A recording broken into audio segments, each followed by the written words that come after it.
everyone, it's Kat and welcome back to my channel. You know, last time I told you that I'd finished my first draft. It's real! I printed it off. I've only got the medium-sized clips of these, so I couldn't fit them all in. It's 194 pages. I've been reading through it. You're supposed to read through it and then you start figuring out what bits needed adding. So I looked over a load of YouTube videos on how to edit and basically advice for when you finish your first draft, and a lot of people said to print it out, and I've wanted to, but I was always like, there's lots of paper, lots of ink, but I feel kind of I love this story, even if it's absolute shit writing wise. I love the story itself and the characters and such, so I wanted to print it out so I can read it, because I can't read on my computer. Like I end up my eyes glazed over and it's just not good. So I printed it out and I did it in stages so as not to freak my mom out. There's so much that needs to go into this, but I'm so happy with it. I'm pleased. It feels so surreal that I've actually printed out a first draft. I can't get over. I need big clips though, because yeah, I'm good. I've already read the first 100 pages and I'm gonna read the rest maybe today, hopefully today. I'll read the rest, and then that is when I figure out what needs to be added. And I've already got a list of things. Yeah, I'm watching how-to videos. There's so many advice videos.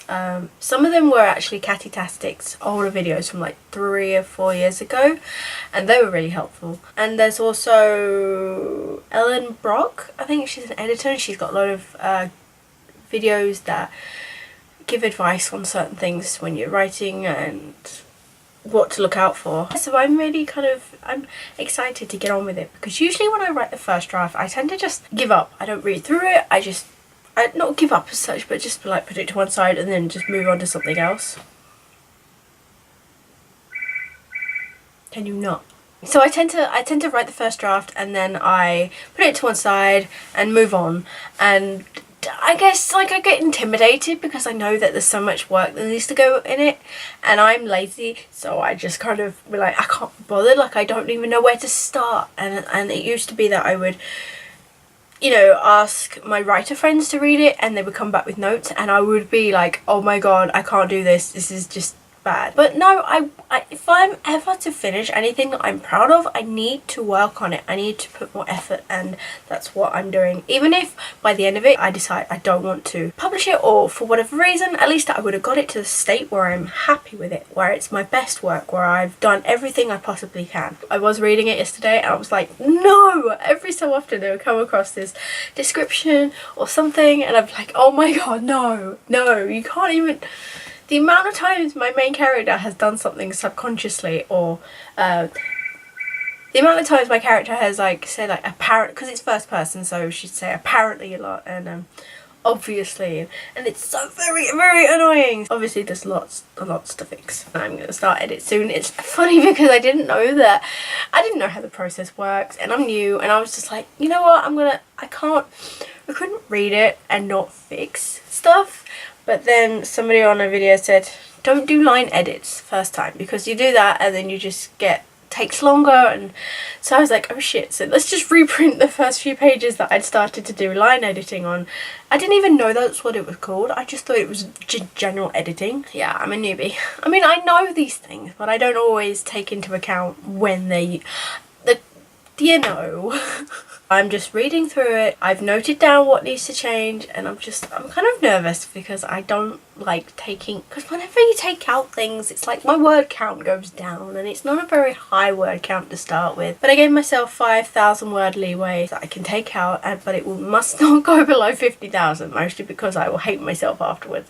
But there's a lot of scenes that need to be added towards the end, especially, where I've kind of just been like, I don't know how to do this, so just like fill in this later. And the ending is shit. I loved the ending at first because I was like, I don't even know how to end it. I don't know how to end end my stories. And so I kind of just added in something completely out of context to everything, and I'm like, oh my god, I've given it to a writer friend to read through, and I feel so bad because, I mean, yeah, she's given me notes and they're very, very helpful, because actually even if I knew roughly what needed changing, it's handy when someone else points it out and you're like, oh right, okay. But I feel bad because it's like so bad towards the end. I wanted to tell you about it. I'm looking forward to working on it and making it as good as I can. I'm very sorry I haven't been uploading anything lately. I know my last one was an unboxing, and my next one after this will be an unboxing too. It's just I haven't been reading, and I've been reading, but it's been rereads, and I've got a video to edit, but I've been reading bits of different books and I can't seem to get into anything, and obviously this reading slump is taking its toll on me because I have so many books to read, and I've got more books out of the library as well, and it's just like my brain just doesn't know how to cope when I've been watching Netflix, rewatching stuff, you know, all the shows you have on Netflix, and I rewatch the same ones. But hopefully, I'm hoping that at some point, once I get bits and bobs out of the way, I will be able to read something, because it's annoying. It's not even that I can't read, it's just that I will read a book and I will find something that irritates me in this book, and then it will make it really hard to move on, even when any other time I might find that same thing and not be bothered by it. I'm calling it my irritable reading slump stage. It's not even a generic reading slump. It's not like, oh, I just can't be bothered to read anything. It's like, oh, I like this book, oh, and then the book away. And that's happened with about 6 or 7 books so far, when everyone else has loved them and I'm just like, I find one thing, one line, and I'm done. I don't know what's going on. A side note, I have a new t-shirt, got it from Redbubble, and I don't know if you can see cartoon kind of characters of Harry Potter. I love it. The neckline is just perfect, and it's the premium t-shirt, so I mean it doesn't stretch that well. I love the colour and just, I love it. It's so nice when you get a new t-shirt, especially when it's from an online source, and I'm never sure if the size is gonna fit right, or the neckline is stuck, or the design's going to come out right, so I was really pleased with that. This is not sponsored, I just wanted to tell you about it because I love it so much. And you can't really see because the angle of the camera, and I don't really have that viewfinder. I'll put a link in the description for where I got the design from and such. I love it. Anyway, so yeah, that's the end of this video, and I hope you liked it. Give a thumbs up, subscribe, you know, all the fancy stuff. I will see you again soon with a new video then. See ya!